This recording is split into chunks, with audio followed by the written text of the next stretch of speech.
ಅಂದರೆ ನನ್ನ ಆತ್ಮ ದೇಹದ ಬಾಣದಿಂದ ಆಚೆ ಭೂಮಿಯ ಲಗಾವಿನಿಂದಲೂ ಕೂಡ ಮುಕ್ತನಾಗಿ ಹಾರುತ್ತಾ ಹೊರಟಿದ್ದೇನೆ. ಬಿಂದುವಾಗಿ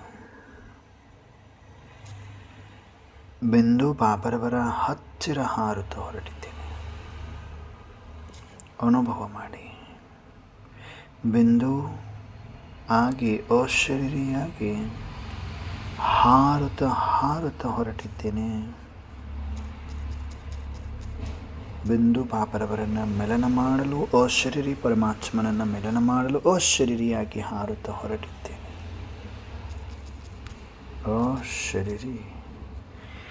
ಅಶರೀರಿಯಾಗಿ ಅಶರೀರಿ ಪರಮಾತ್ಮನನ್ನು ಮಿಲನ ಮಾಡಲು ಹೊರಟಿದ್ದೇನೆ. ನನ್ನ ಆತ್ಮ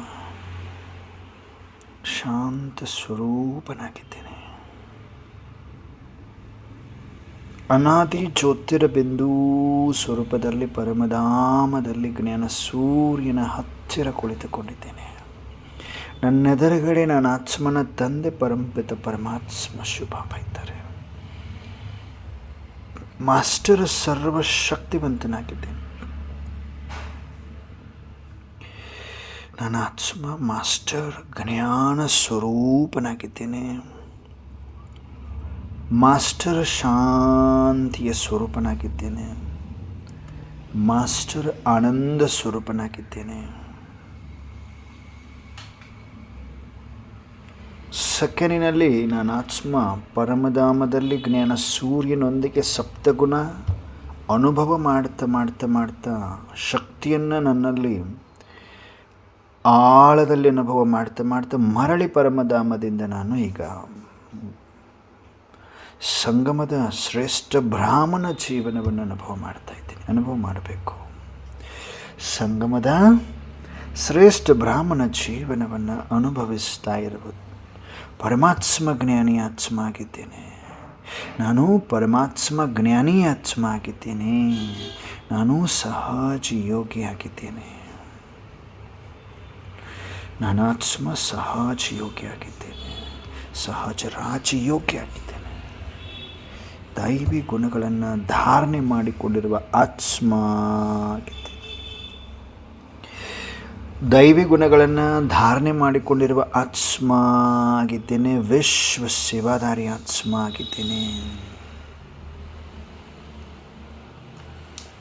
ವಿಶ್ವ ಸೇವಾದಾರಿ ಆತ್ಮ ಆಗಿದ್ದೇನೆ. ಪರಮಾತ್ಮ ಜ್ಞಾನದಿಂದ ನನ್ನ ಪ್ರತಿಯೊಂದು ಚಿಂತನೆ ಸಂಕಲ್ಪ ಮಾತು ಕರ್ಮದಲ್ಲಿ ಮಧುರತೆ ಬರ್ತಾ ಇದೆ. ನಾನು ಎಲ್ಲ ಬಂಧನಗಳಿಂದ ಮುಕ್ತನಾಗಿದ್ದೇನೆ. ಸರ್ವ ಬಂಧನ ಮುಕ್ತ ಆತ್ಮ ಆಗಿದ್ದೇನೆ. ಕರ್ಮಗಳನ್ನು ಮಾಡ್ತಾ ಬಂಧನ ಮುಕ್ತ ಯೋಗಯುಕ್ತ ಜೀವನ ಮುಕ್ತ ಸ್ಥಿತಿಯಲ್ಲಿ ಸ್ಥಿತನಾಗಿದ್ದೇನೆ. ಅನುಭವ ಮಾಡಿ. ಕರ್ಮ ಮಾಡ್ತಾ ಇದ್ದರೂ ಕೂಡ ಬಂಧನ ಮುಕ್ತ ಯೋಗಯುಕ್ತ ಜೀವನ ಮುಕ್ತ ಸ್ಥಿತಿಯಲ್ಲಿ ಸ್ಥಿತನಾಗಿದ್ದೇನೆ.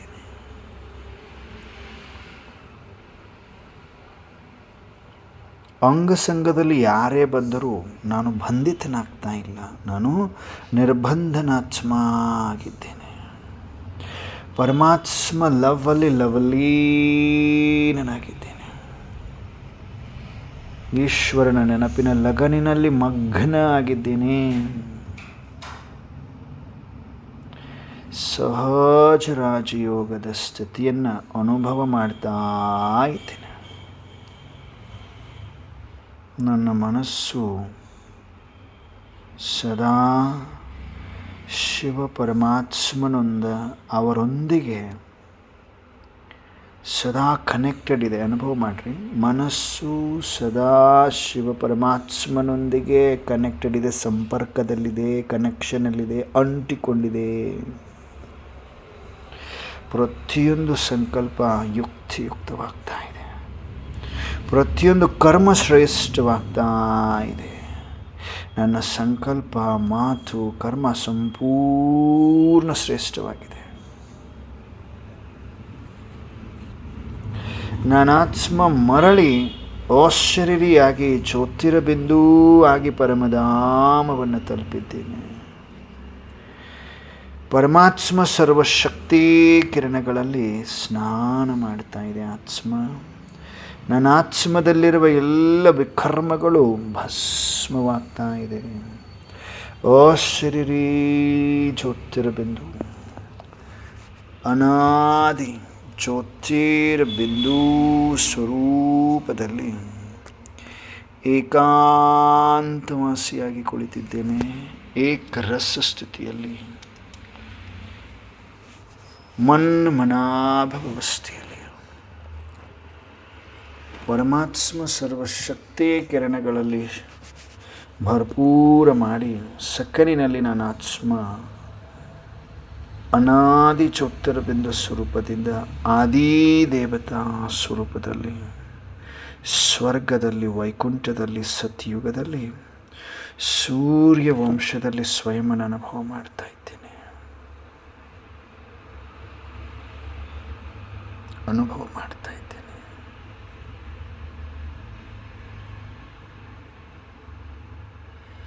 ಡಬಲ್ ಕಿರೀಟಧಾರಿ, ಡಬಲ್ ಅಹಿಂಸಕ, ಮರ್ಯಾದಾ ಪುರುಷೋತ್ತಮ, ಸರ್ವಗುಣ ಸಂಪನ್ನನಾಗಿದ್ದೇನೆ. ಆದಿ ದೇವತಾ ಸ್ವರೂಪದಿಂದ ಪೂಜ್ಯ ಸ್ವರೂಪದಲ್ಲಿ ಮಂದಿರದಲ್ಲಿ, ಭವ್ಯ ಮಂದಿರದಲ್ಲಿ ಪೂಜಿಸಲ್ಪಡ್ತಾ ಇದ್ದೇನೆ. ವಿಘ್ನ ವಿನಾಶಕ ಗಣೇಶ್, ಮಹಾವೀರ ಹನುಮಾನ್ ಆಗಿದ್ದೇನೆ.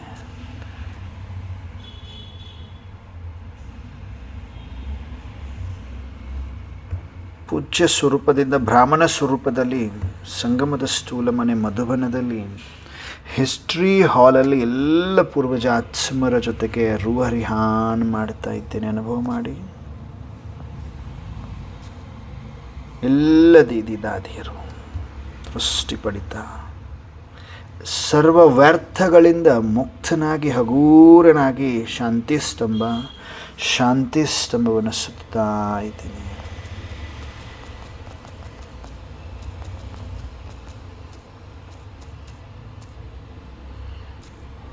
ಶಾಂತಿ ಸ್ತಂಭ, tower of peace, tower of purity, tower of might, tower of knowledge. ಶಾಂತಿ ಸ್ತಂಭವನ್ನು ಸುತ್ತುತ್ತಾ ನನ್ನ ಸುತ್ತಲೂ ಒಂದು ಗೋಲ್ಡನ್ ಶಿಲ್ಡ್ ಕ್ರಿಯೇಟ್ ಆಗ್ತಾ ಇದೆ. ರಕ್ಷಾ ಕವಚದ ಸಮಾನ ಸುತ್ತಲೂ ಅಷ್ಟಶಕ್ತಿಗಳು ಈ ರಕ್ಷಾ ಕವಚದ ಒಂದು ಗೋಲ್ಡನ್ ಶಿಲ್ಡ್ ಒಳಗಡೆ ನಾನು ಆತ್ಮ ಇದ್ದೇನೆ. ಸುತ್ತಲೂ ಅಷ್ಟಶಕ್ತಿಗಳು ನಿಧಾನವಾಗಿ ಬಾಬರವರ ಕಮರಾದಲ್ಲಿ ಬಂದು ಬಾಪ್ದಾದಾರವರಿಂದ ಫೋಕಸ್ ಲೈಟನ್ನು ಪಡಿತಾ ನನ್ನ ಆತ್ಮ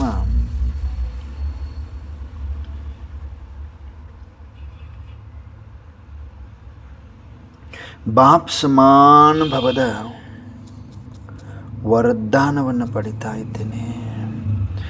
ಬಾಪ್ ಸಮಾನ್ ಭವದ ವರದಾನವನ್ನು ಪಡೆದು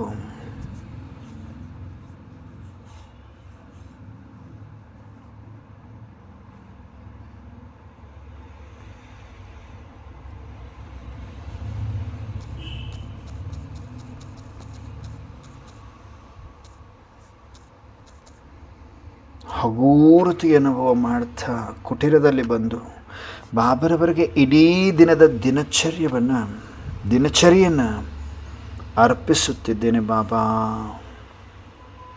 ಜೊತೆಗೆ ಎಲ್ಲ ವ್ಯರ್ಥ ಮಾತುಗಳು, ದುರ್ಬಲತೆಗಳು, ನಿರ್ಬಲತೆಗಳನ್ನು ಈಶ್ವರನಿಗೆ ಅರ್ಪಿಸುತ್ತಾ ಹಗೂರನಾಗಿ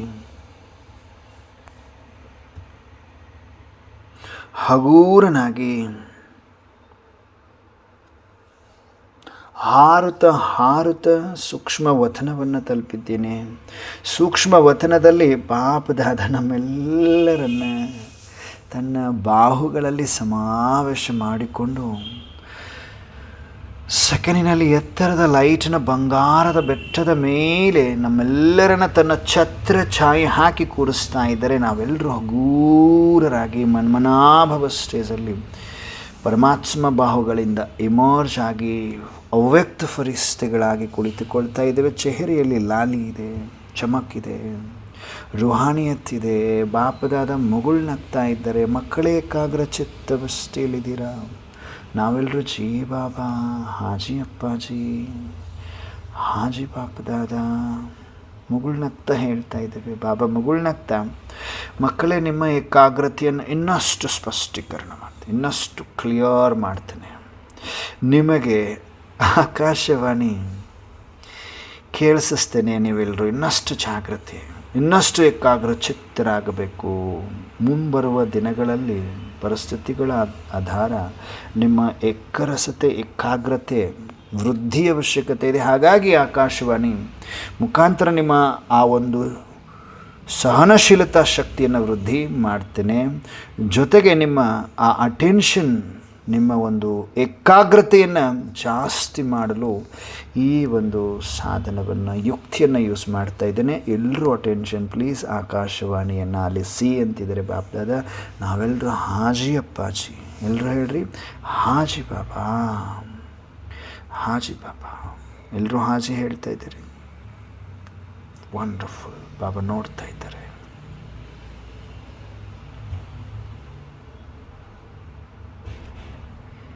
ಬಾಪ್ದಾದ ನೋಡ್ತಾ ಇದ್ದಾರೆ ಎಲ್ಲ ಮಕ್ಕಳನ್ನು. ಆಕಾಶವಾಣಿ ಕೇಳಿ ಬರ್ತಾ ಇದೆ.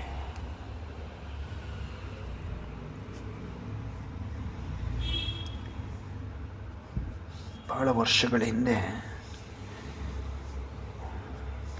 ಶ್ರೇಷ್ಠ ಪ್ರಕಾಶ ಅಥವಾ ಸುಪ್ರಕಾಶ ಅನ್ನುವಂಥ ಒಂದು ರಾಜ್ಯ ಇತ್ತು. ಆ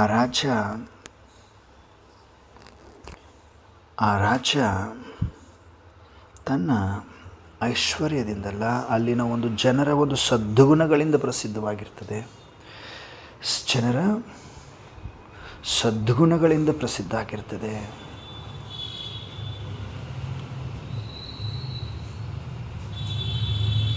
ರಾಜ ಇರ್ತಾನೆ.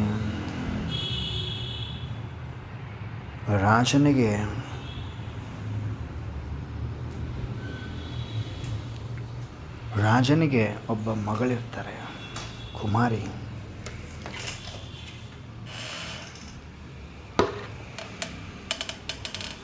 ಆ ಕುಮಾರಿಯ ಹೆಸರು ಅಂಕಿತಾ ಅಂತ.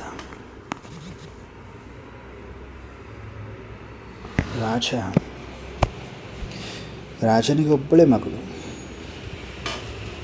ಕುಮಾರಿ. ಅವರ ಹೆಸರು ಅಂಕಿತಾ ಅಂತ.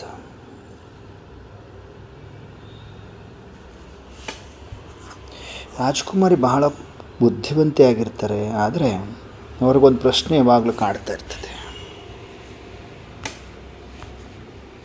ಒಬ್ಬ ಮನುಷ್ಯ ನಿಜವಾಗ್ಲೂ ಯಾವಾಗ ಮಹಾನ್ ಆಗ್ತಾರೆ ಅನ್ನುವಂಥ ಕ್ವಶ್ಚನ್ ಇರ್ತದೆ ಅವರಿಗೆ. ಈ ಕ್ವಶ್ಚನ್ನು ಕೇಳಿಸ್ಕೊಂಡು ರಾಜ ಹೇಳ್ತಾನೆ, ಕುಮಾರಿಗೆ ಹೇಳ್ತಾನೆ, ರಾಜ್ಕುಮಾರಿಗೆ, ಈ ಪ್ರಶ್ನೆ ನಿನಗೇನಾದರೂ ಈ ಪ್ರಶ್ನೆಗೆ ಉತ್ತರ ಬೇಕಂದರೆ ಆ ಅರಮನೆ ಇದೆಯಲ್ಲ, ಅರಮನೆ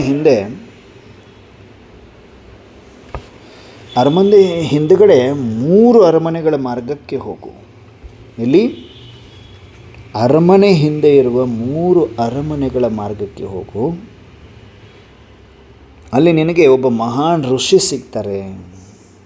ಅವರು ನಿನಗೆ ನಿನ್ನ ಜೀವನದ ರಹಸ್ಯ ತಿಳಿಸಿಕೊಡ್ತಾರೆ ಅಂತ ರಾಜಕುಮಾರಿ ಅಂಕಿತ ಅವರಿಗೆ ರಾಜ ಹೇಳ್ತಾರೆ. ನೆಕ್ಸ್ಟ್ ಡೇನೇ ರಾಜಕುಮಾರಿ ಹೋಗ್ತಾರೆ. ಅಲ್ಲಿ ಬಹಳ ದೂರ ನಡೀತಾರೆ. ನಡೆದ ನಂತರ ಅವರಿಗೆ ಒಂದು ಪ್ರಕಾಶಮಾನವಾದ ಏಜ್ಡ್ ವೃದ್ಧ ವಯಸ್ಸಾಗಿರುವ ಋಷಿಮಣಿ ಕಾಣಿಸ್ತಾರೆ. ಆ ಋಷಿಮಣಿ ಕಣ್ಣಲ್ಲಿ ಅಪಾರವಾದ ಶಾಂತಿ ಇರ್ತದೆ. ಮುಖದಲ್ಲಿ ಆ ದಿವ್ಯ ಕಾಂತಿ ಹೊಳಿತಾ ಇರ್ತದೆ. ಋಷಿಗಳು ಕೇಳ್ತಾರೆ ಕುಮಾರಿನ, ಏಕೆ ಬಂದಿದೆಯಾ ಮಗು ಅಂತ. ರಾಜ್ಕುಮಾರಿ ಹೇಳ್ತಾರೆ, ಗುರುದೇವ, ನಾನು ಮಹಾನ್ ಆಗಬೇಕು. ಏನಾಗಬೇಕು? ನಾನು ಮಹಾನ್ ಆಗಬೇಕು ಅಂತ. ಋಷಿಗಳು ನಗ್ತಾರೆ, ಮಗಳು ನಗ್ತಾರೆ. ಮಹತ್ವವನ್ನು ಹುಡುಕ್ಲಿಕ್ಕೆ ಬಂದಿದೆಯಾ ಕುಮಾರಿ ಅಂತ ಅಂಕಿತ ರಾಜ್ಕುಮಾರಿ ಕೇಳ್ತಾರೆ.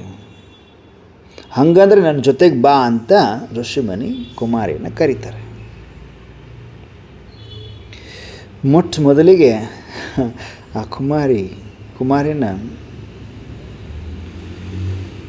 ಅರಮನೆಗೆ ಕರ್ಕೊಂಡು ಹೋಗ್ತಾರೆ. Attention please. ಅರಮನೆಗೆ. ಆ ಅರಮನೆಯ ಒಂದು ಮಧ್ಯದಲ್ಲಿ ಒಂದು ಸ್ಫಟಿಕ ಕನ್ನಡಿ ಇರ್ತದೆ. ಎಂಥದ್ದು? ಸ್ಫಟಿಕ ಕನ್ನಡಿ ಮಧ್ಯದಲ್ಲಿ, ಏಕ್ದಮ್ ಸೆಂಟ್ರಲ್ಲಿ ಅರಮನೆ, ಅವ್ರದ್ದೇ ಅರಮನೆ, ರಾಜ್ಕುಮಾರಿ ಅಂಕಿತ ಅವರ ಅರಮನೆಯಲ್ಲಿ ಒಂದು ಅದ್ಭುತವಾದ ಸ್ಫಟಿಕ ಕನ್ನಡಿ ಇರ್ತದೆ. ಇದರಲ್ಲಿ ನೋಡು ಅಂತ ಹೇಳ್ತಾರೆ. ರಾಜ್ಕುಮಾರಿ ನೋಡ್ತಾರೆ. ಅವರಿಗೆ ಅವರ ದೇಹ ಕಾಣಿಸುವುದಿಲ್ಲ. ಏನು ಕಾಣಿಸುವುದಿಲ್ಲ? ದೇಹ ಕಾಣಿಸುವುದಿಲ್ಲ. ಒಂದು ಹೊಳಿತಾ ಇರುವಂತಹ ಬೆಳಕಿನ ಒಂದು ಬಿಂದು ಕಾಣಿಸುತ್ತೆ. ಹೊಳಿತಾ ಇರುವಂತಹ ಬೆಳಕಿನ ಬಿಂದು ಸ್ಪಾಟ್ ಕಾಣಿಸುತ್ತೆ. ಆ ಬೆಳಕಿನಿಂದ ಶಾಂತಿ, ಪವಿತ್ರತೆ, ಶಕ್ತಿ, ಜ್ಞಾನ, ಆನಂದ ಹರಿತಾ ಇರ್ತದೆ. Attention please. ಅರಮನೆಯ ಮಧ್ಯದಲ್ಲಿ ಒಂದು ಅದ್ಭುತವಾದ ಒಂದು ವಂಡರ್ಫುಲ್ ಆಗಿರುವಂತಹ ಒಂದು ಸ್ಫಟಿಕ ಕನ್ನಡಿ ಇರ್ತದೆ. ಇದರಲ್ಲಿ ಋಷಿಮುನಿ ಕುಮಾರಿ ಅಂಕಿತ ಅವರಿಗೆ ನೋಡಲಿಕ್ಕೆ ಹೇಳ್ತಾರೆ. ಈ ರಾಜ್ಕುಮಾರಿ ನೋಡ್ತಾರೆ. ಅವರಿಗೆ ತಮ್ಮ ದೇಹ ಕಾಣಿಸುವುದಿಲ್ಲ. ಒಂದು ಹೊಳಿತಾ ಇರುವಂತಹ ಬೆಳಕಿನ ಒಂದು ಬಿಂದು ಕಾಣಿಸುತ್ತೆ. ಆ ಬೆಳಕಿನಿಂದ ಶಾಂತಿ, ಪವಿತ್ರತೆ, ಸುಖ, ಆನಂದ, ಜ್ಞಾನ, ಪವಿತ್ರತೆ ಎಲ್ಲ ಹರಿತಾ ಇರ್ತದೆ. Attention please. ಆವಾಗ ಅವರು ಆಶ್ಚರ್ಯದಿಂದ ಕೇಳ್ತಾರೆ, ಇದು ಯಾರು ಅಂತ ಋಷಿಮುನಿಗಳನ್ನು ರಾಜ್ಕುಮಾರಿ ಅಂಕಿತ ಕೇಳ್ತಾರೆ. ಋಷಿಗಳು ಆನ್ಸರ್ ಮಾಡ್ತಾರೆ, ಇದು ನೀನೇ ಅಂತ. ಆವಾಗ ಅವ್ರಿಗೆ ಆಶ್ಚರ್ಯ ಆಗುತ್ತೆ, ನಾನಾ ಅಂತ. ನೀನು ಈ ದೇಹ ಅಲ್ಲ, ನೀನು ಶಾಂತಿಯ ಸಾಗರನ ಮಗುವಾಗಿದ್ದೀಯ. ನೀನು ಮೂಲತಃ ಏಕ್ದಮ್ ಪ್ಯೂರ್ ಅಂದರೆ ಪವಿತ್ರ, ಶುದ್ಧ, ಸ್ವಚ್ಛ ಆತ್ಮ ಆಗಿದ್ದೀಯಾ. ನೀನು ಹುಟ್ಟುವುದಕ್ಕಿಂತ ಮುಂಚಿತವಾಗಿ ಹೀಗೆ ಇದ್ದೆ. ಏನು ಹೇಳ್ತಾರೆ ಹೇಳ್ರಿ? ಹುಟ್ಟುವುದಕ್ಕಿಂತ ಇನ್ನೂ ಜನನ ಪಡೆಯುವುದಕ್ಕಿಂತ ಮುಂಚಿತವಾಗಿ ಹೀಗೆ ಇದ್ದೆ. ಏನು ಹೇಳ್ತಾರೆ ಋಷಿಮುನಿ ರಾಜ್ಕುಮಾರಿ ಅಂಕಿತಾಗ? ಏನು ಹೇಳ್ತಾರೆ? ನೀನು ಈ ದೇಹ ಅಲ್ಲ, ನೀನು ಶಾಂತಿಯ ಸಾಗರನ ಮಗಳು. ನೀನು ಮೂಲತಃ ಆ ಒಂದು ಪವಿತ್ರ ಶುದ್ಧ ಆತ್ಮ. ನೀನು ಹುಟ್ಟುವುದಕ್ಕಿಂತ ಮುಂಚಿತವಾಗಿ ಹಿಂಗಿದ್ದೆ. ಹೇಗೆ? ಬಿಂದು. ದೇಹ ಬದಲಾಗ್ತದೆ, ಆದರೆ ಆತ್ಮದ ಈ ಮಹಿಮೆ ಯಾವತ್ತೂ ಬದಲಾಗುವುದಿಲ್ಲ ಅಂತ ಋಷಿಮುನಿಗಳು ಹೇಳ್ತಾರೆ. ಅರ್ಥ ಆಗ್ತಿದೆಯಲ್ವಾ ಆಕಾಶವಾಣಿ ಎಲ್ರಿಗೂ? ನೀನು ಹುಟ್ಟುವುದಕ್ಕಿಂತ ಮುಂಚಿತವಾಗಿ ಹೀಗೆ ಬಿಂದು ಆಗಿದ್ದೆ. ಶಾಂತಿ, ಪವಿತ್ರತೆ, ಸುಖ, ಆನಂದ, ಶಕ್ತಿ ಎಲ್ಲ ನಿನ್ನಲ್ಲಿ ಹರಿತಾ ಇತ್ತು. ನೀನು ಈ ಶರೀರ ತೆಗೆದುಕೊಳ್ಳುವಕ್ಕಿಂತ ಮುಂಚಿತವಾಗಿ ಹೀಗಿದ್ದೆ. ದೇಹ ಬದಲಾಗ್ತದೆ, ಆದರೆ ಆತ್ಮದ ಈ ಒಂದು ಮಹಿಮೆ ಏನಿದೆಯಲ್ಲಮ್ಮ, ಇದು ಬದಲಾಗುವುದಿಲ್ಲ ಅಂತಾರೆ. ರಾಜಕುಮಾರಿ ಅಂಕಿತ ಅವರ ಕಣ್ಣಲ್ಲಿ ನೀರು ಬರ್ತದೆ, ನೀರು ತುಂಬುತ್ತದೆ. ಹೌದು ಅಂತಾರೆ. ಹಂಗಾದರೆ ನಾನು ಇಷ್ಟು ವರ್ಷ ನನ್ನನ್ನು ಮರ್ತಿದ್ನಾ ಗುರುಗಳೇ ಅಂತ ಕೇಳ್ತಾರೆ.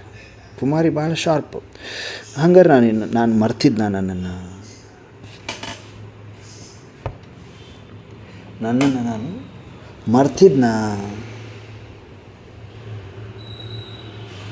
ಆವಾಗ ಋಷಿಗಳು ಹೇಳ್ತಾರೆ, ಹೌದಮ್ಮ, ಮಹತ್ವದ ಮೊದಲ ಹೆಜ್ಜೆನೇ ನಾನು ಯಾರು ಅನ್ನುವುದನ್ನು ನೆನಪಿಸಿಕೊಳ್ಬೇಕು.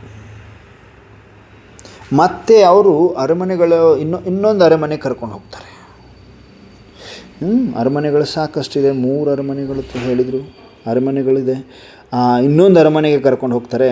ಆ ಅರಮನೆ ಸ್ವಲ್ಪ ಡಿಫ್ರೆಂಟ್ ಆಗಿತ್ತು. ಎಲ್ಲ ಕ್ಲಾಸಸ್ ನಡೀತಾ ಇದೆ, ಪುಸ್ತಕಗಳೇ ಇಲ್ಲ. ಏನು ಹೇಳಿ? ತರಗತಿಗಳು ನಡೀತಾ ಇದೆ, ಪುಸ್ತಕಗಳಿಲ್ಲ. ಜೀವನವೇ ಪಾಠ ಪುಸ್ತಕ ಆಗಿತ್ತಲ್ಲಿ. ಋಷಿಗಳು ಹೇಳ್ತಾರೆ, ಇದು ದೇವರ ಗಾಡ್ಲಿ ಯೂನಿವರ್ಸಿಟಿ, ದೇವರ ಒಂದು ವಿಶ್ವವಿದ್ಯಾಲಯ. ಇಲ್ಲಿ 4 ವಿಷಯಗಳನ್ನು ಕಲಿಬೇಕಾಗ್ತದೆ. ಮೊದಲನೆಯ ವಿಷಯ ಪರಮಾತ್ಮ ಜ್ಞಾನ. ಏನು ಹೇಳ್ರಿ? ಮೊದಲನೇ ವಿಷಯ 4 ಸಬ್ಜೆಕ್ಟ್. ಮೊದಲನೇ ಸಬ್ಜೆಕ್ಟ್ ಪರಮಾತ್ಮ ಜ್ಞಾನ. ಬುಕ್ ಇಲ್ಲ ಇಲ್ಲಿ, ಜೀವನವೇ ಪಾಠ ಪುಸ್ತಕ. ಬುಕ್ಕಿಲ್ಲ, ಜೀವನವೇ ಪಾಠ ಪುಸ್ತಕ. ಮೊದಲನೇ ವಿಷಯ ಪರಮಾತ್ಮ ಜ್ಞಾನ. ಅಲ್ಲಿ ಆ ಅರಮನೆಯಲ್ಲಿ ಆ ಚಿನ್ನದ ಒಂದು ಬಂಗಾರದ ಒಂದು ನಾಣ್ಯಗಳಿರ್ತದೆ. ಆ ನಾಣ್ಯಗಳ ಒಂದು ರಾಶಿ ಇರ್ತದೆ. ಆ ರಾಶಿ ಪಕ್ಕದಲ್ಲಿ ಒಬ್ಬ ಯುವಕ ಕೂತ್ಕೊಂಡಿರ್ತಾರೆ.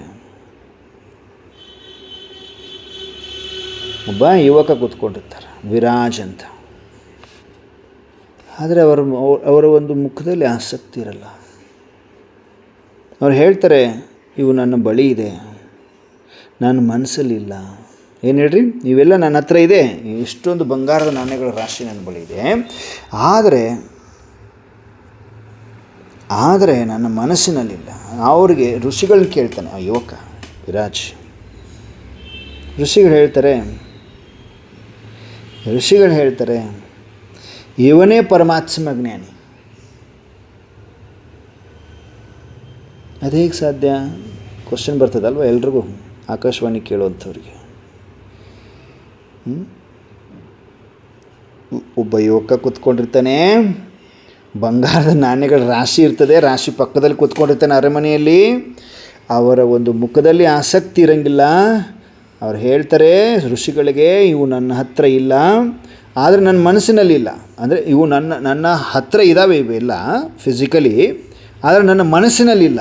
ಅಂಡರ್ಲೈನ್ ಮಾಡ್ಕೊಳ್ರಿ, ಬುದ್ಧಿ ಅರ್ಥ ಮಾಡ್ಕೊಳ್ರಿ. ಬುದ್ಧಿ ಲೈನ್ ಕ್ಲಿಯರ್ ಇರಬೇಕು, ಪಾಯಿಂಟ್ ಅರ್ಥ ಮಾಡ್ಕೊಳ್ಳಿಕ್ಕೆ. ಇವು ನನ್ನ ಬಳಿ ಇದ್ದಾವೆ, ಇವೆಲ್ಲ ಫಿಸಿಕಲ್ ಬಂಗಾರದ ನಾಣ್ಯಗಳ ರಾಶಿ ನನ್ನ ಹತ್ರ ಇದೆ, ಆದರೆ ನನ್ನ ಮನಸ್ಸಿನಲ್ಲಿ ಇಲ್ಲ. ಅಂಡರ್ಲೈನ್. ಋಷಿಗಳು ಹೇಳ್ತಾರೆ ಇವನೇ ಪರಮಾತ್ಮ ಜ್ಞಾನಿ. ಜ್ಞಾನ ಅಂದರೆ ಬರೀ ಇನ್ಫಾರ್ಮೇಷನ್ ಅಲ್ಲ, ಮಾಹಿತಿ ಅಲ್ಲ. ಜ್ಞಾನ ಅಂದರೆ ಬಂಧನದಿಂದ ಮುಕ್ತಿ. ನನ್ನ ಹತ್ರ ಇದೆ, ಆದರೆ ನನ್ನ ಮನಸ್ಸಿಗೆ ಅಟ್ಯಾಚ್ಡ್ ಇಲ್ಲ ಇವು ಅಂತ ವಿರಾಜ್ ಹೇಳ್ತಾರೆ. ಜ್ಞಾನ ಅಂದರೆ ಬಂಧನದಿಂದ ಮುಕ್ತಿ. ಜನರ ನಡುವೆ ಇದ್ದರೂ ಕೂಡ ಯಾರಿಗೂ ಕೂಡ ಬಂದಿ ಆಗಬಾರ್ದು, ಬಂದಿ ಆಗದೇ ಇರುವಂಥದ್ದು. ಕೆಲಸ ಮಾಡ್ತಾ ಇದ್ದರೂ ಮನಸ್ಸಿನಲ್ಲಿ ಹಗೂರತೆ ಇರುವಂಥದ್ದು. ಇದನ್ನೇ ಜೀವನ ಮುಕ್ತ ಸ್ಥಿತಿ ಅಂತ ಹೇಳಲಾಗ್ತದೆ. ಅಂದಾಗ ರಾಜಕುಮಾರಿ ಅಂಕಿತ ಅವರು ಸೈಲೆಂಟಾಗಿ ತಲೆ ಆಡಿಸ್ತಾರೆ. ಓಕೆ ಅಂತ ತಲೆ ಆಡಿಸ್ತಾರೆ, ಅರ್ಥ ಮಾಡ್ಕೊಳ್ತಾರೆ ಜ್ಞಾನ ಅಂದರೆ ಏನು. ಇನ್ನು 2ನೇ ಸಬ್ಜೆಕ್ಟು ಹೇಳ್ಕೊಡ್ತಾರೆ. ಮುಂದೆ ಹೋಗ್ತಾ ಒಬ್ಬ ತೋಟಗಾರಿಕೆ ಮಾಡುವ ತೋಟಗಾರ, ತೋಟ ಎಲ್ಲ ಇದು ಮಾಡ್ತಾರಲ್ಲ ತೋಟಗಾರ, ಅವರಿರ್ತಾರೆ. ಅವರು ಮರಗಳಿಗೆ ನೀರು ಹಾಕ್ತಾ ಇರ್ತಾರೆ, ಗಿಡಗಳಿಗೆ ಸಸಿಗಳಿಗೆ ನೀರು ಹಾಕ್ತಾ ಇರ್ತಾರೆ. ಪ್ರತಿ ಕೆಲಸ ಮಾಡುವಾಗ ಅವ್ರ ಮುಖದಲ್ಲಿ ಬಹಳ ಮಂದಹಾಸ ಇರ್ತದೆ. ಅವ್ರ ಮನಸ್ಸು ಸದಾ ದೇವ್ರ ನೆನಪಲ್ಲಿ ಇರ್ತದೆ. ಯಾರ ನೆನಪಲ್ಲಿ? ದೇವರು ಯಾರಿಲ್ಲಿ? ಅಪ್ಪೋರು. ಓಕೆ, ಅವ್ರ ಮನಸ್ಸು ಏನು ಮಾಡ್ತಿರೋ, ತೋಟಗಾರ ಇರ್ತಾನೆ, ಮುಂದೆ ಹೋದಂಗೆ ಅವರ ಒಂದು ಏನು ಮಾಡ್ತಿರ್ತಾರೆ, ಮರಗಳಿಗೆ ನೀರು ಹಾಕ್ತಾ ಇರ್ತಾರೆ. ಆದರೆ ಎಲ್ಲ ಕೆಲಸ ಮಾಡುವಾಗ ಅವ್ರ ಮುಖದಲ್ಲಿ ಮಂದಹಾಸ ಇರ್ತದೆ, ಖುಷಿ ಇರ್ತದೆ. ಅವ್ರ ಮನಸ್ಸು ಸದಾ ಪರಮಾತ್ಮ ನೆನಪಲ್ಲಿ, ದೇವರ ನೆನಪಿನಲ್ಲಿ ಇರ್ತದೆ. ಋಷಿಗಳು ಹೇಳ್ತಾರೆ ಇವನೇ ಯೋಗಿ. ಏನು ಹೇಳಿ? ಆ ತೋಟಗಾರ ಮಾಡುವಂಥವ್ರು ಯಾರವರು? ಚೇತನ್ ಅಂತ. ತೋಟಗಾರಿಕೆ ಮಾಡ್ತಾ ಇದ್ದಾರೆ, ಮರಗಳಿಗೆ ನೀರು ಹಾಕ್ತಾ ಇದ್ದಾರೆ, ಪ್ರತಿ ಕಾರ್ಯ ಮಾಡ್ತಾ ಮುಖದಲ್ಲಿ ಮಂದಹಾಸ, ಅವ್ರ ಮನಸ್ಸು ಸದಾ ಪರಮಾತ್ಮ ನೆನಪಿನಲ್ಲಿದೆ. ಋಷಿಗಳು ಹೇಳ್ತಾರೆ ಇವನೇ ನಿಜವಾದ ಯೋಗಿ, ಕರ್ಮಯೋಗಿ. ಯೋಗ ಅಂದರೆ ಕಣ್ಣು ಮುಚ್ಕೊಂಡು ಕುಳಿತುಕೊಳ್ಳೋದಂತ ಮಾತ್ರ ಅಲ್ಲಮ್ಮ. ಯೋಗ ಅಂದರೆ ಯಾವ ಕೆಲಸ ಮಾಡಿದರೂ, ಕಾರ್ಯ ಮಾಡಿದರೂ ಪರಮಾತ್ಮ ಕನೆಕ್ಷನನ್ನು ಕಳೆದುಕೊಳ್ಳದೇ ಇರುವಂಥದ್ದು. ಏನು ಹೇಳ್ರಿ? ಯೋಗ ಅಂದರೆ ಯಾವ ಕೆಲಸ ಮಾಡಿದರೂ, ಕಾರ್ಯ ಮಾಡಿದರೂ ದೇವರ ಜೊತೆ, ಪರಮೇಶ್ವರನ ಜೊತೆ, ಈಶ್ವರನ ಜೊತೆ ಸಂಪರ್ಕ, ಕನೆಕ್ಷನ್, ಆ ಕನೆಕ್ಷನನ್ನು ಕಳೆದುಕೊಳ್ಳದಿರುವುದು, ಡಿಸ್ಕನೆಕ್ಟ್ ಆಗದಿರುವುದು ಅಂತ ಹೇಳ್ತಾರೆ. ಮನಸ್ಸು, ಮಾತು, ಕರ್ಮ ಒಂದೇ ದಾರಿಯಲ್ಲಿ ಸಾಗುವಂಥದ್ದು ಅಂತ ರಾಜಕುಮಾರಿಗೆ ಋಷಿಗಳು ಹೇಳ್ತಾರೆ. 2ನೇ ಸಬ್ಜೆಕ್ಟ್ ಕ್ಲೋಸ್. ಮೂರನೇ ಸಬ್ಜೆಕ್ಟ್ ಹೇಳ್ತಾರೆ, ಮುಂದೆ ಒಬ್ಬ ಮಾತೆ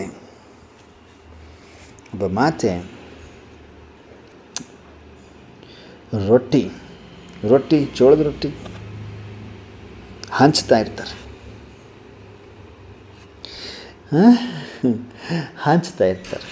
ಮಾತೆ ರೊಟ್ಟಿ ಹಂಚ್ತಾ ಇರ್ತಾರೆ.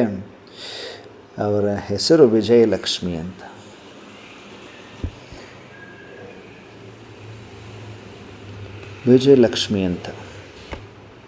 ಮಾತೆ ಹೆಸರೇನೋ ವಿಜಯಲಕ್ಷ್ಮಿ ಅಂತ. ರೊಟ್ಟಿ ಹಂಚ್ತಾ ಇರ್ತಾರೆ. ತಾವು ಕಡಿಮೆ ತಿಂದರೂ ಇನ್ನಿತರರಿಗೆ ಹೆಚ್ಚು ಕೊಡ್ತಾ ಇರ್ತಾರೆ, ಹಂಚ್ತಾ ಇರ್ತಾರೆ. ಅವ್ರ ಮುಖದಲ್ಲಿ ಬಹಳ ಸಂತೃಪ್ತಿ ಇದೆ, ಸಂತುಷ್ಟತೆ ಇದೆ. ಏನಿರ್ತದೆ? ಸಂತೃಪ್ತಿ ಇರ್ತದೆ, ಸಂತುಷ್ಟತೆ ಇರ್ತದೆ. ತಾವು ಕಡಿಮೆ ತಿಂದರೂ ಇನ್ನಿತರಿಗೆ ಜಾಸ್ತಿ ಕೊಡ್ತಾ ಇದ್ದಾರೆ. Attention please. ಅವ್ರ ಮುಖದಲ್ಲಿ ಅಪಾರವಾದ ಸಂತೃಪ್ತಿ ಇದೆ,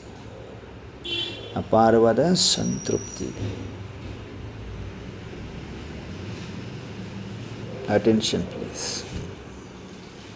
ಯಾರೇ ಬಂದರೂ ನಗ್ತಾ ಹೋಗ್ತಾಯಿದ್ರು. ಅವ್ರ ಹತ್ರ ಬಂದವರೆಲ್ಲ ನಗ್ತಾ ಹೋಗ್ತಾರೆ.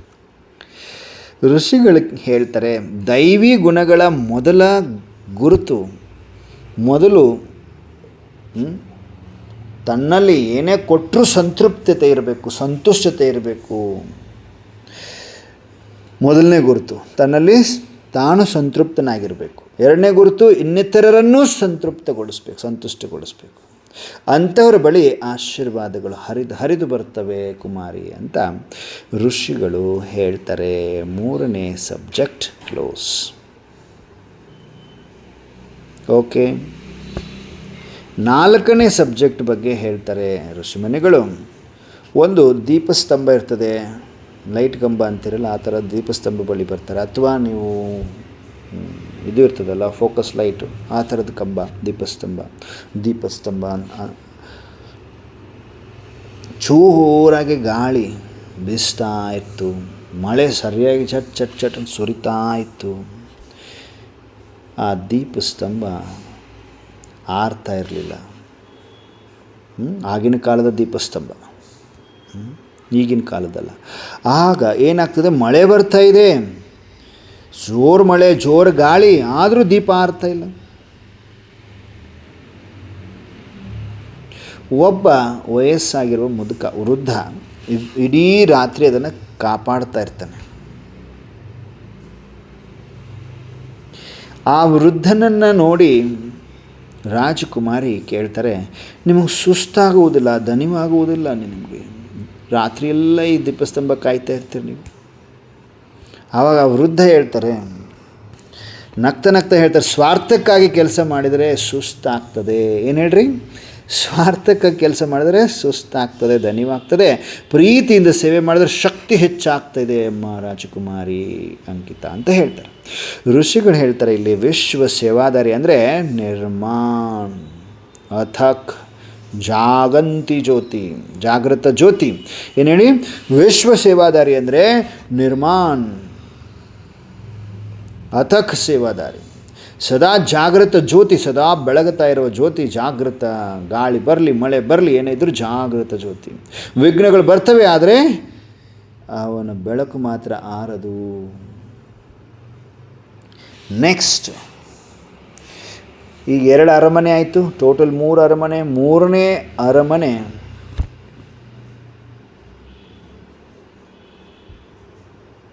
ಗೋಲ್ಡ್ ಇದೆಯಲ್ವಾ, ಬಂಗಾರ. ಆ ಬಂಗಾರಕ್ಕಿಂತ ಜಾಸ್ತಿ ಹೊಳಿತಾ ಇರ್ತದೆ, ಪ್ರಕಾಶಿಸುತ್ತಿರ್ತದೆ. ಲಾಸ್ಟ್ ಅರಮನೆ ಹೇಗಿರ್ತದೆ ಹೇಳ್ರಿ? ಪ್ರಕಾಶಮಾನವಾಗಿರ್ತದೆ, ಹೊಳಿತಾ ಇರ್ತದೆ. ಅಲ್ಲಿ ಕ್ರೋಧ ಇರೋಂಗಿಲ್ಲ, ದುಃಖ ಇರೋಂಗಿಲ್ಲ, ಲೋಭ ಇರೋಂಗಿಲ್ಲ, ಮೋಹ ಇರೋಂಗಿಲ್ಲ. ಪ್ರತಿಯೊಬ್ಬರ ಮುಖದಲ್ಲಿ ದೇವತ್ವ ಹೊಳಿತಾ ಇರ್ತದೆ.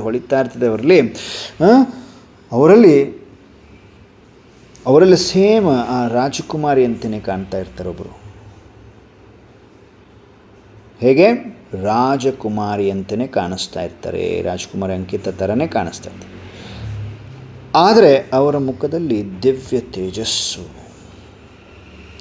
ಋಷಿಗಳು ಹೇಳ್ತಾರೆ, ಇವನು,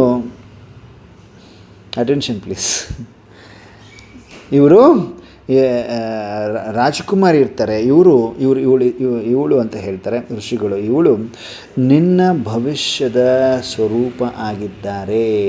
ಇವರಿಗೆ ಆಶ್ಚರ್ಯ ಆಗ್ಬಿಡ್ತದೆ. ಹಾಂ ಅಂತ ಶಾಕ್ ಆಗ್ತಾರೆ. ಏನು ಋಷಿಗಳೇ ಅಂತ, ಹಾಂ ಅಂತ ಆಶ್ಚರ್ಯ ಆಗ್ತದೆ.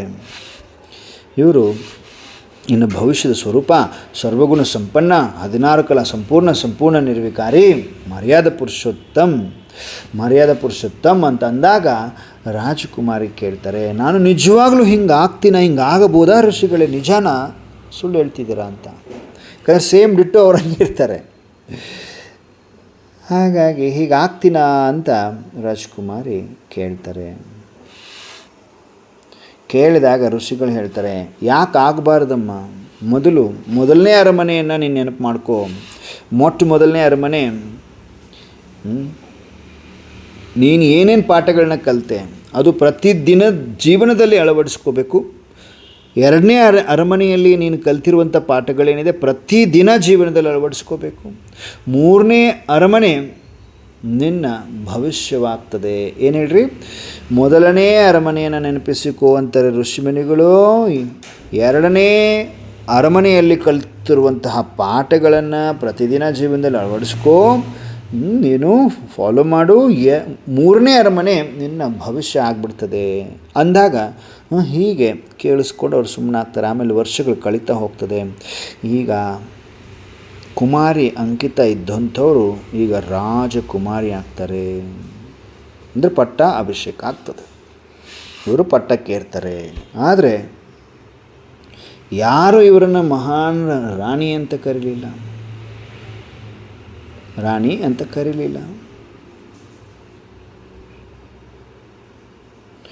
ಆದರೆ ಇವರನ್ನು ಜಾಗೃತ ಜ್ಯೋತಿ ರಾಣಿ ಅಂತ ಕರೀತಾ ಇರ್ತಾರೆ. ಏನು ಹೇಳ್ರಿ, ಜಾಗೃತ ಜ್ಯೋತಿ ರಾಣಿ ಅಂತ ಕರೀತಾ ಇರ್ತಾರೆ. ಯಾಕೆ ಅಂದರೆ, ಯಾಕೆ ಹೇಳ್ರಿ ನೋಡೋಣ, ಗೆಸ್ ಮಾಡ್ತೀರಿ ಯಾರಾದರೂ? ಜಾಗೃತ ಜ್ಯೋತಿ ರಾಣಿ ಅಂತ ಕರೀತಾರೆ, ಅವರನ್ನು ಮಹಾನ್ ರಾಣಿ ಅಂತ ಕರೀಲಿಲ್ಲ. ಯಾಕೆ?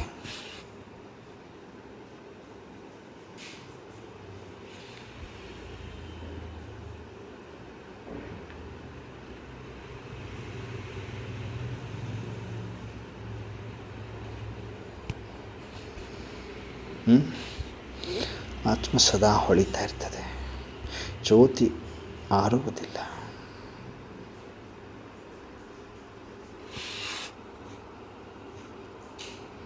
ಯಾಕೆ ಕೇಳ್ರಿ? ಎಲ್ಲರೂ ಕರೆಕ್ಟ್ ಆನ್ಸರ್ ಮಾಡ್ತಾಯಿದ್ರಿ. ಯಾಕೆ ಕೇಳೋಣ, ಆತ್ಮದ ಜ್ಞಾನ ಇದೆ. ಅವರನ್ನು ಬರೀ ಮಹಾನ್ ರಾಣಿ ಅಂತ ಕರೀಲಿಲ್ಲ, ಆದರೆ ಅವರನ್ನು ಜಾಗೃತ ಜ್ಯೋತಿ ರಾಣಿ ಅಂತ ಕರೀತಾರೆ. ಜಾಗಂತಿಸ್ತೈತೆ. ಯಾಕಪ್ಪ ಅಂದರೆ ಅವರು ಅಧಿಕಾರದಲ್ಲಿದ್ದಾರೆ, ಅಹಂಕಾರಿಯಾಗಿರಲಿಲ್ಲ. ಅಂಡರ್ಲೈನ್, ಅಧಿಕಾರದಲ್ಲಿದ್ದಾರೆ, ಅಹಂಕಾರದಲ್ಲಿರಲಿಲ್ಲ. ಸಂಪತ್ತು ಆಸ್ತಿ ಎಲ್ಲ ಇದೆ, ಅದರ ಮೇಲೆ ಆಸಕ್ತಿ ಇಲ್ಲ. ನೋಡಿ, ಅಲ್ಲಿ ಹೋದಾಗ ಅಲ್ಲಿ ಯುವಕ ಕೂತ್ಕೊಂಡಿದ್ದ, ಬಂಗಾರದ ನಾಣ್ಯಗಳಿತ್ತು, ಅವು ನನ್ನ ಮನಸ್ಸಲ್ಲಿಲ್ಲ, ಅಟ್ಯಾಚ್ಮೆಂಟ್ ಇಲ್ಲ. ಒಂದೊಂದು ಪಾಠ ನೆನಪು ಮಾಡಿಕೊಡ್ರಿ. 3 ಪಾಠ ಕಲಿಸಿರಿ ಗುರುಗಳು 3 ಅರಮನೆಯಲ್ಲಿ. ಓಕೆ, ಅಧಿಕಾರದಲ್ಲಿದ್ದರೂ ಅಹಂಕಾರ ಇರಲಿಲ್ಲ, ಸಂಪತ್ತು ಆಸ್ತಿ ಇದ್ದರೂ ಆಸಕ್ತಿ ಇಲ್ಲ, ವಿಘ್ನಗಳಿದ್ದರೂ ಚಿಂತೆ ಇರಲಿಲ್ಲ, ಎಲ್ರಿಗೂ ಸಮಯ ಕೊಡ್ತಾಯಿದ್ರು ರಾಜಕುಮಾರಿ, ಯಾರನ್ನೂ ನೋವು ಮಾಡ್ತಾ ಇರಲಿಲ್ಲ ರಾಜಕುಮಾರಿ, ಪ್ರತಿಯೊಬ್ಬರನ್ನು ಸಂತೃಪ್ತರನ್ನಾಗಿ ಮಾಡ್ತಾಯಿದ್ರು. ಸಂತೃಪ್ತಿ ಯಾರು ಮಾಡ್ತಾಯಿದ್ರಲ್ಲಿ? ಮಾತೆ ನೆನಪು ಮಾಡಿಕೊಡ್ರಿ. ಒಂದು ದಿನ ಅವರ ಮೊಮ್ಮಗ ಕೇಳ್ತಾರೆ, ತಾತ ಒಬ್ಬ ಇವರಿರ್ತಾರೆ, ಯಾರು ಇವರಿಗೆ ಅಜ್ಜಿ ಇರ್ತಾರೆ, ಒಬ್ಬ ಹುಡುಗ ಒಬ್ಬ ಅಜ್ಜಿ ಇರ್ತಾರೆ. ಆ ಹುಡುಗ ಅಜ್ಜಿಗೆ ಕೇಳ್ತಾರೆ, ಅಜ್ಜಿ ಗ್ರ್ಯಾಂಡ್ಮಾಗೆ ಆ ಒಬ್ಬ ಹುಡುಗ ಕೇಳ್ತಾನೆ, ಅಜ್ಜಿ ಇವರ ಒಂದು ಮಹತ್ವದ ರಹಸ್ಯ ಏನು ಅಂತ ಕೇಳ್ತಾರೆ. ಇವರು ಯಾಕೆ ಹೀಗೆ ಜಾಗಂತಿ ಜ್ಯೋತಿ ರಾಣಿ ಅನ್ನಿಸ್ಕೊಳ್ತಾರೆ, ಎಲ್ರಿಗೂ ಸಮಯ ಕೊಡ್ತಾರೆ, ಯಾರನ್ನೂ ನೋವು ಮಾಡುವುದಿಲ್ಲ. ಪ್ರತಿಯೊಬ್ಬರನ್ನು ಸಂತೃಪ್ತಿ ಕೊಡ್ತಾರೆ ಅವ್ರಿಗೆಲ್ಲ. ಇವರಲ್ಲಿ ಎಷ್ಟೊಂದು ಇದು ಸಂಪತ್ತಿದೆ. ಅಧಿಕಾರದಲ್ಲಿದ್ದರೂ ಯಾರ ಜೊತೆನೂ ಅಹಂಕಾರದಿಂದ ಮಾತಾಡುವುದಿಲ್ಲ. ಇಷ್ಟು ಮಹತ್ವ ಇವರಲ್ಲಿ ಬರಲಿಕ್ಕೆ ಕಾರಣ ಏನು, ರಹಸ್ಯ ಏನು ಅಂತ ಒಬ್ಬ ಅಜ್ಜಿನ ಒಬ್ಬ ಮೊಮ್ಮಗ ಕೇಳ್ತಾರೆ. ಆವಾಗ ಅಜ್ಜಿ ಮುಗುಳ್ನಗ್ತಾ ಹೇಳ್ತಾರೆ, ಅವರು ಮಹಾರಾಣಿಯವರು ಎವ್ರಿ ಡೇ 3 ಅರಮನೆಗಳಿಗೆ ಹೋಗ್ತಾರೆ. ಏನು ಹೇಳ್ರಿ, 3 ಅರಮನೆಗಳು ಹೋಗ್ತಾರೆ ಎವ್ರಿ ಡೇ. ಅವರು ಎವ್ರಿ ಡೇ ಹೋಗ್ತಾರೆ. ಅಂದ ತಕ್ಷಣ ಈ ಹುಡುಗ ಇದ್ದಾನಲ್ಲ, ಅವನಿಗೆ ಆಶ್ಚರ್ಯ ಆಗುತ್ತೆ. ಅರಮನೆಗಳಿಗೆ 3 ಅರಮನೆಗಳು ಹೋಗೋದ್ರಿಂದ ಹೀಗಿರ್ತಾರೆ. ಆದರೆ ಈಗ ಅರಮನೆಗಳ ಥರ ಉಳ್ಕೊಂಡಿಲ್ಲಲ್ಲ, ಟೈಮ್ ಆಗಿದೆ.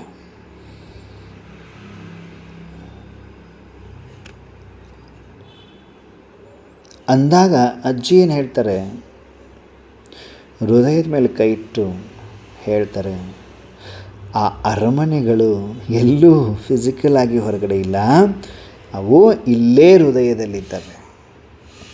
ಮೊದಲನೇ ಅರಮನೆ ನಾನು ಆತ್ಮ ಅನ್ನುವಂಥ ಸ್ಮೃತಿ ರಾಣಿ ಅಭ್ಯಾಸ ಮಾಡ್ತಾರೆ. 2ನೇ ಅರಮನೆ ಜ್ಞಾನ, ರಾಜಯೋಗ, ದೈವಿ ಗುಣ ಮತ್ತು ಸೇವೆಯ ಜೀವನ. 4 ಸಬ್ಜೆಕ್ಟ್. ಮೊದಲನೇ ಅರಮನೆ ಆತ್ಮ ಅನ್ನುವಂಥ ಸ್ಮೃತಿ ಕನ್ನಡಿಯಲ್ಲಿ ಕಾಣಿಸ್ತಾ ಇತ್ತು. 2ನೇ ಅರಮನೆಯಲ್ಲಿ ಜ್ಞಾನ, ಯೋಗ, ಧಾರಣ, ಸೇವಾ, 4 ಸಬ್ಜೆಕ್ಟ್ಗಳ ಒಂದು ಅರಮನೆ. 3ನೇ ಅರಮನೆ ನಾನು ಆಗಬೇಕಾಗಿರುವಂತಹ ದೇವತಾ ಸ್ವರೂಪದ ಗುರಿ. ಈ 3 ಅರಮನೆಗಳನ್ನು ಪ್ರತಿದಿನ ಯಾರು ಎವ್ರಿ ಡೇ ಭೇಟಿ ಕೊಡ್ತೀರಿ ಅವರೇ ನಿಜವಾದ ಮಹಾನ್ ಅಂತ ಈ ಅಜ್ಜಿ ಆ ಮಗುಗೆ ಹೇಳ್ಕೊಡ್ತದೆ. ಅದಾದ ಮೇಲೆ ಆ ರಾಜ್ಯದ ಮಕ್ಕಳಿಗೆ ಒಂದು ಮಾತು ಫೇಮಸ್ ಆಗುತ್ತೆ. ಮಹೋತ್ಸವ ಅನ್ನೋದು ಆ ಮಕ್ಕಳಿಗೆಲ್ಲ ಪಾಠ. ಅವರ ಒಂದು ರಾಣಿ ಏನು ಪ್ರಾಕ್ಟಿಕಲ್ ಜೀವನ ಮಾಡಿದರು ಅನ್ನೋದನ್ನು ಮಕ್ಕಳಿಗೆಲ್ಲ ಒಂದು ಫೇಮಸ್ ಲೆಸನ್ಸ್ ಆಗ್ತದೆ. ಅದಾದ ಮೇಲೆ ಆ ಒಂದು ರಾಜ್ಯದ ಮಕ್ಕಳಿಗೆ ಒಂದು ಪಾಠ ಇವರು ಹೇಳ್ಕೊಡ್ತಾರೆ. ಏನು ಹೇಳ್ಕೊಡ್ತಾರೆ, ಮಹೋತ್ಸವ ಏನಿದೆ, ಇಂಪಾರ್ಟೆನ್ಸ್ ಏನಿದೆ, ಅದು ಕಿರೀಟದಲ್ಲಿಲ್ಲ, ಆ ಸ್ಮೃತಿಯಲ್ಲಿದೆ. ಮಹತ್ವ ಅನ್ನೋದು ಕಿರೀಟದಲ್ಲಿಲ್ಲ, ಸ್ಮೃತಿಯಲ್ಲಿದೆ. ಮಹತ್ವ ಅಧಿಕಾರದಲ್ಲಿಲ್ಲ, ಸಂಸ್ಕಾರದಲ್ಲಿದೆ. ನಿಮ್ಮ ಸಂಸ್ಕಾರದಲ್ಲಿದೆ ಇಂಪಾರ್ಟೆಂಟ್. ಮಹತ್ವ ಜನರ ಒಂದು ಮೆಚ್ಚುಗೆಯಲ್ಲಿ ಇಲ್ಲ, ಪರಮಾತ್ಮನ ಗುಣಗಳು, ಆ ಗುಣಗಳನ್ನು ಜೀವನದಲ್ಲಿ ಯಾರು ಧಾರಣೆ ಮಾಡ್ಕೊಳ್ತಾರೆ ಅದರಲ್ಲಿದೆ. ಏನು ಹೇಳ್ರಿ, ಮಹತ್ವ. ಯಾಕಂದ್ರೆ ಮಹಾನ್ ಆಗಬೇಕಂತ ಬಂದಂಥವ್ರು ಕುಮಾರಿ, ನಾನು ಜೀವನದಲ್ಲಿ ಮಹಾನ್ ಆಗಬೇಕು ಅಂತ ಬಂದಂಥವ್ರು. ಹಾಗಾಗಿ ಮಹತ್ವ ಜನರ ಒಂದು ಮೆಚ್ಚುಗೆಯಲ್ಲಿಲ್ಲ. ಜನರು ಮೆಚ್ಚಲಿ ಬಿಡಲಿ, ಮಹತ್ವ ಯಾವುದರಲ್ಲಿದೆ? ಮಹತ್ವ ಯಾವುದರಲ್ಲಿದೆ? ಮಹತ್ವ ಜನಗಳ ಮೆಚ್ಚುಗೆಯಲ್ಲಿಲ್ಲ, ಪರಮಾತ್ಮನ ಗುಣಗಳನ್ನು ಜೀವನದಲ್ಲಿ ಧಾರಣೆ ಮಾಡಿಕೊಳ್ಳೋದ್ರಲ್ಲಿದೆ ಅಂತ ಆ ಅಜ್ಜಿ ಆ ಮಗುಗೆ ಪಾಠ ಹೇಳ್ಕೊಡ್ತಾರೆ. ಇಲ್ಲಿ ನಮಗೆ ಆಕಾಶವಾಣಿ ನೀತಿ ಪಾಠ ಏನು ಹೇಳ್ಕೊಡ್ತಾ ಇದೆ, ನಿಜವಾದ ಮಹತ್ವ ಆ 3 ಸ್ಮೃತಿಗಳಲ್ಲಿ ಅಡಗಿಕೊಂಡಿದೆ. ನಾನು ಅನಾದಿ ಜ್ಯೋತಿರ್ಬಿಂದು ಶ್ರೇಷ್ಠ ಆತ್ಮ, ನಾನು ಈಗ ಪರಮಾತ್ಮ ಜ್ಞಾನಿ, ಸಹಜ ರಾಜಯೋಗಿ, ದೈವಿ ಗುಣಧಾರಿ, ವಿಶ್ವ ಸೇವಾದಾರಿ, ಮತ್ತು ನಾನು ಭವಿಷ್ಯದ ಸರ್ವಗುಣ ಸಂಪನ್ನ ದೇವತಾ ಸ್ವರೂಪ. ಈ ಸ್ಮೃತಿಯನ್ನು ಪ್ರತಿದಿನ ಈ ಸ್ಮೃತಿಯಲ್ಲಿದ್ದುಕೊಂಡು ಜೀವನ ಮಾಡುವಂಥವು ನಿಜವಾದ ಮಹಾನ್ ಆತ್ಮ ಆಗ್ತಾರೆ ಅನ್ನುವಂಥ ಮಾತನ್ನು ಈ ಆಕಾಶವಾಣಿ ಹೇಳ್ತಾ ಸಮಾಪ್ತಿ ಮಾಡ್ತಾ ಇದೆ. ಮಹಾನ್ ಆಗೋದಂದರೆ ಹೇಗೆ? 3 ವಿಶೇಷ ಅರಮನೆಯನ್ನು ಭೇಟಿ ಮಾಡಬೇಕು ಎವ್ರಿ ಡೇ. ನಾವು ಮಾಡ್ತೀವಾ? ಫಿಸಿಕಲ್ ಅರಮನೆ ಅಲ್ಲ, ನಾವು ಭೇಟಿ ಮಾಡ್ತೀವ. ಬಾಬಾ ನೋಡ್ತಾ ಇದ್ರೆ ಎಲ್ಲ ಮಕ್ಕಳನ್ನು. ಮಹಾನತಾ ಕಾ ಆಧಾರ ಕ್ಯಾ ಹೇ? ಮಹಾನತೆಯ ಆಧಾರ ಏನು?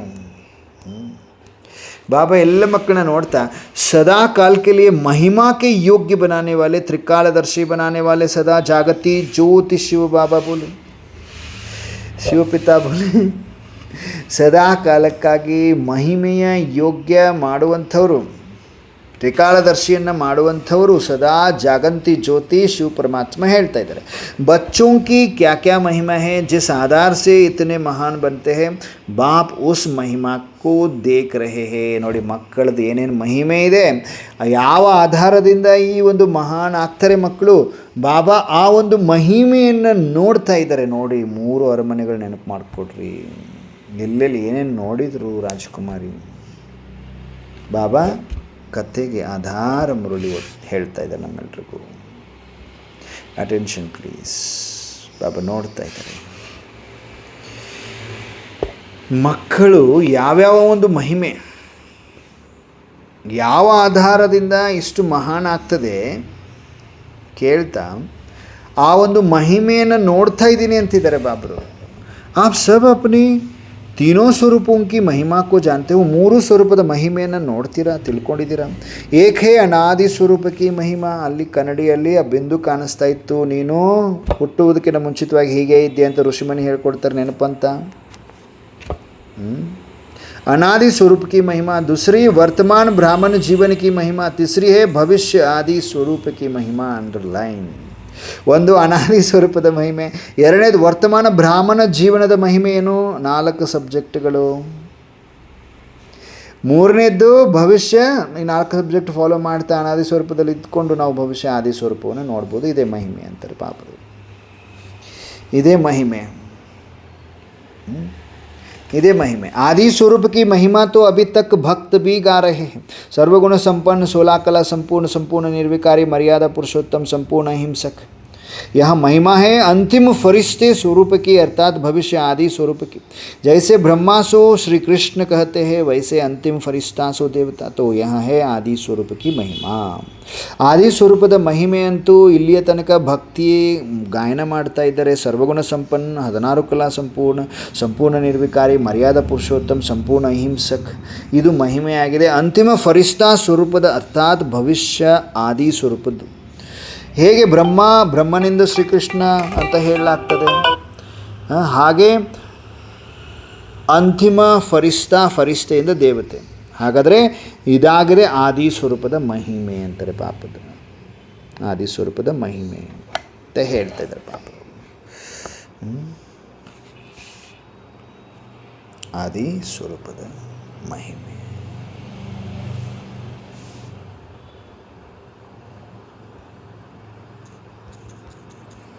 ವಂಡರ್ಫುಲ್ ಅಲ್ವಾ ಪಾಪ.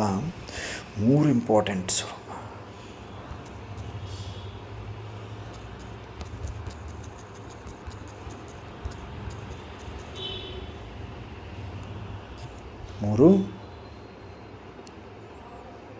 ಆದಿ ಸ್ವರೂಪದ ಮಹಿಮೆ ಅಂತೂ ಇಲ್ಲಿ ತನಕ ಭಕ್ತರು ಹಾಡಾಡ್ತಾ ಇದ್ದಾರೆ. ಸರ್ವಗುಣ ಸಂಪನ್ನ, 16 ಕಲಾ ಸಂಪೂರ್ಣ, ಸಂಪೂರ್ಣ ನಿರ್ವಿಕಾರಿ, ಮರ್ಯಾದಾ ಪುರುಷೋತ್ತಮ, ಸಂಪೂರ್ಣ ಅಹಿಂಸಕ್. ಇದು ಮಹಿಮೆ ಆಗಿದೆ ಅಂತಿಮ ಫರಿಷ್ಠಾ ಸ್ವರೂಪದ, ಅಂದರೆ ಭವಿಷ್ಯ ಆದಿ ಸ್ವರೂಪದ್ದು ಅಂತಾರೆ ಪಾಪರವರು. ಜೈಸೆ ಬ್ರಹ್ಮಾಪ್ಸೋ ಶ್ರೀಕೃಷ್ಣ, ಬ್ರಹ್ಮನಿಂದ ಶ್ರೀಕೃಷ್ಣ, ಬ್ರಹ್ಮಬಾಬಾ ಶ್ರೀಕೃಷ್ಣ ಆಗ್ತಾರಲ್ವಾ, ಹಾಗೆ ಅಂತಿಮ ಫರಿಷ್ಠಾಸೋ ದೇವತಾ, ಅಂತಿಮ ಫರಿಷ್ಠೆಯಿಂದ ದೇವತೆ ಆಗ್ತಾರೆ. तो यह है आदि स्वरूप की महिमा. इदाಗಿದೆ आदि स्वरूप महिमा. अनादि स्वरूप की महिमा, जो बाप की महिमा सो मास्टर स्वरूप में आपके अनादि रूप की महिमा है. ಕರೆಕ್ಟಾ?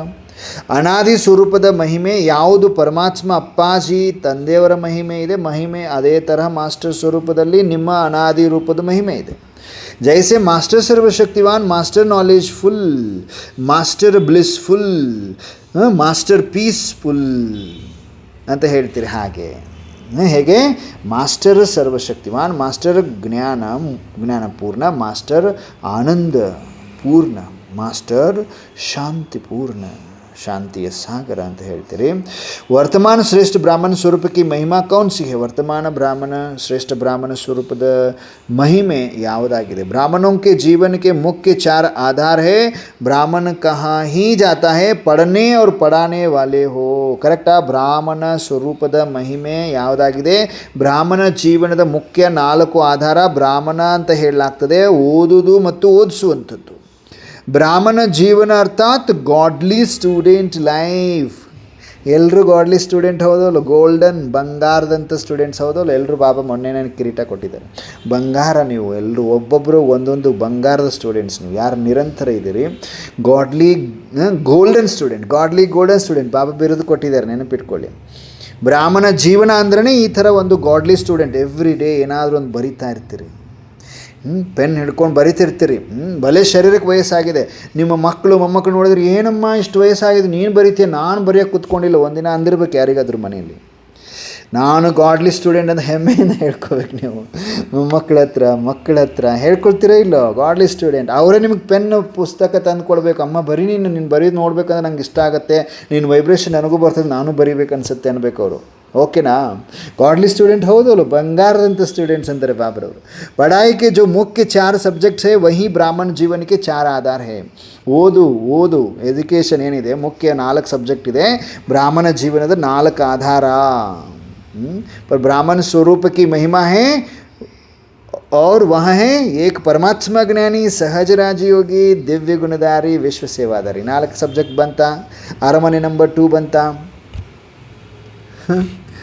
अपने तीनों स्वरूपों की महिमा जो जानते हुए अपनी महानता को देखो और चेक करो कौन कौन से लक्षण प्रैक्टिकल लाइफ में निरंतर रूप में अपनाए हैं. परमात्मा ज्ञानी का विशेष लक्षण कौन सा है जिससे प्रत्यक्ष हो कि यहाँ परमात्मा ज्ञानी है. मुख्य लक्षण कौन सा है? वो हर सब्जेक्ट का लक्षण अलग होता है. परमात्मा ज्ञानी अर्थात नॉलेजफुल अर्थात परमात्मा ज्ञानी. ज्ञान की विशेष प्राप्ति क्या है? ज्ञान का फल क्या है? ज्ञान का फल अर्थात परमात्मा ज्ञानी का मुख्य लक्षण. हर संकल्प में, हर बोल में, हर कर्म में, संपर्क में मुक्ति और जीवन मुक्ति की स्टेज होगी जिसको न्यारा और प्यारा कहते हैं. वह स्टेज है जीवन मुक्ति की. कर्म करते हुए भी बंधनों से मुक्त. कर्म ಮಾಡ್ತಾ ಮರಗಳಿಗೆ ಗಿಡಗಳಿಗೆ ನೀರು ಹಾಕ್ತಾ ಕರ್ಮದಿಂದ ಮುಕ್ತ. ನೋಡಿದ್ರಿ, ಕೇಳಿಸ್ಕೊಂಡ್ರೆ ಆಕಾಶವಾಣಿ. वहाँ स्टेज है जीवन मुक्ति का. कर्म करते हुए भी बंधनों से मुक्त.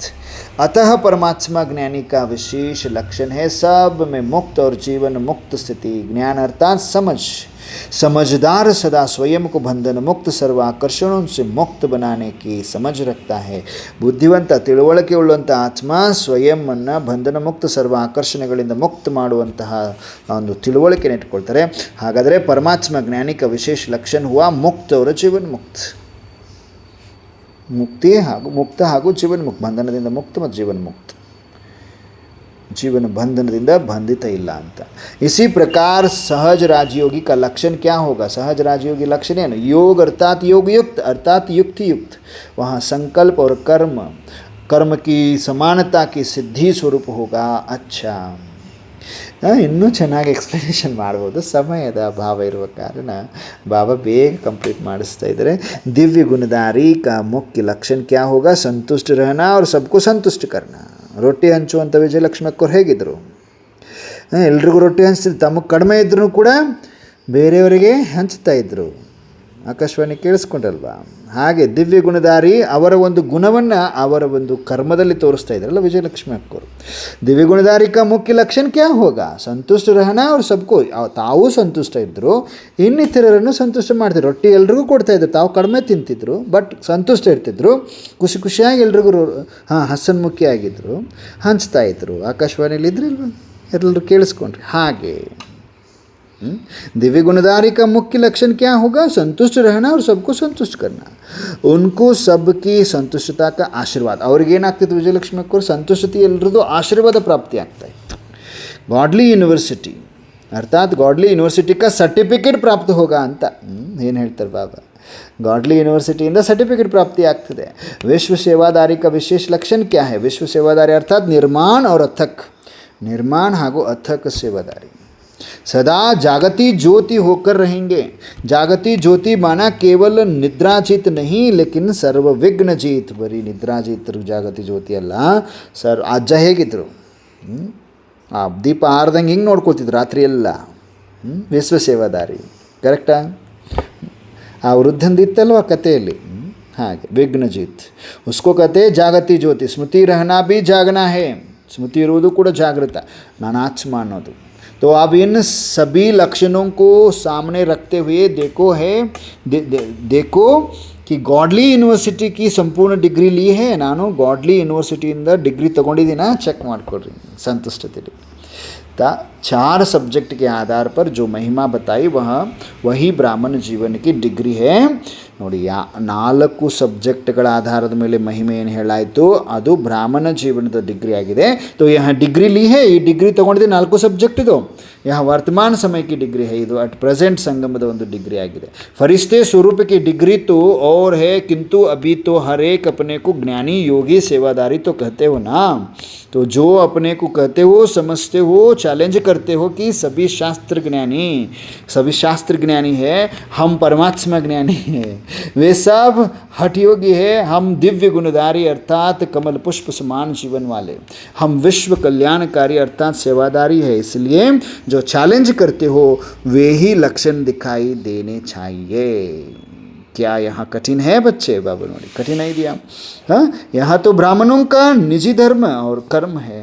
जो जन्म जाति का धर्म और कर्म होता है वह मुश्किल नहीं होता. ಯಾವುದು ಜನ್ಮ ಜಾತಿಯ ಧರ್ಮ ಇದೆ, ಕರ್ಮ ಆಗ್ತದೆ, ಅದು ಕಷ್ಟ ಅನಿಸುವುದಿಲ್ಲ. ವರ್ತಮಾನ महिमा को निजी निरंतर धर्म और कर्म बनाओ, समझा ಅಂತ ಹೇಳ್ತಾ, ऐसे लक्ष्य और लक्षण को समान बनाने वाले, तीनों स्वरूपों की महिमा से महान बनाने वाले, सदा मुक्त जीवन, मुक्त युक्ति युक्त, सदा संतुष्ट, सदा अथक निर्माण, सदा जागति ज्योति. ಎಷ್ಟು ಟೈಟಲ್ ಕೊಟ್ಟಿದ್ದಾರೆ ಪಾಪ. ಶ್ರೇಷ್ಠ ಬ್ರಾಹ್ಮಣों को आदि पिता और अनादि पिता, ಯಾದ್ ಪ್ಯಾರ್ ಅವ್ರ ನಮಸ್ತೆ. ನೋಡಿ ಎಷ್ಟು ಟೈಟಲ್ ಕೊಟ್ಟರು ಬಾಬಾ. ಈ ಥರ ಲಕ್ಷ್ಯ ಹಾಗೂ ಲಕ್ಷಣವನ್ನು ಸಮಾನ ಮಾಡಿಕೊಳ್ಳುವಂತಹ 3 ಪ್ರಕಾರದ ಮಹಿಮೆಯಿಂದ ಮಹಾನಾಗುವಂತಹ, ಸದಾ ಮುಕ್ತ ಜೀವನ, ಮುಕ್ತ ಯುಕ್ತ, ಸದಾ ಸಂತುಷ್ಟ, ಸದಾ ಅಥಕ್ ದಣಿವಾಗದೇ ಇರುವಂಥದ್ದು, ನಿರ್ಮಾಣ ಸರಳ ಚಿತ್ತ, ಸದಾ ಜಾಗಂತಿ ಜ್ಯೋತಿ, ಸ್ಮೃತಿಯ ಒಂದು ಜಾಗ್ರತೆ ಇರುವಂತಹ ಜ್ಯೋತಿ. ಶ್ರೇಷ್ಠ ಬ್ರಾಹ್ಮಣರಿಗೆ ಆದಿಪಿತಾ ಅಂದರೆ, ಆದಿಪಿತ ಯಾರು? ಬ್ರಹ್ಮ ಬಾಬಾ. ಅನಾದಿಪಿತ ಶಿವ ಬಾಬಾ. ಯಾದ್ ಪ್ಯಾರು ನಮಸ್ತೆ ಹೇಳ್ತಿದ್ದಾರೆ.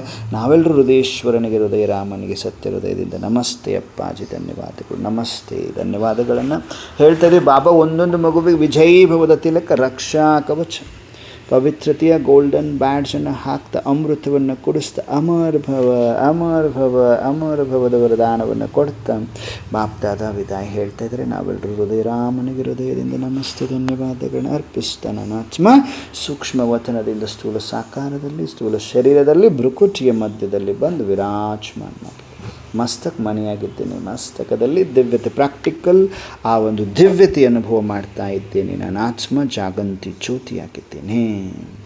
ನಾನಾತ್ಮ ಮಾಸ್ಟರ್ ಸರ್ವಶಕ್ತಿಮಾನ ಆಗಿದ್ದೇನೆ. ಮಾಸ್ಟರ್ ಸರ್ವಶಕ್ತಿಮಾನ ಆಗಿದ್ದೇನೆ. ಮಾಸ್ಟರ್ ಸರ್ವಶಕ್ತಿಮಾನ. ಓಂ ಶಾಂತಿ, ಓಂ ಶಾಂತಿ, ಓಂ ಶಾಂತಿ.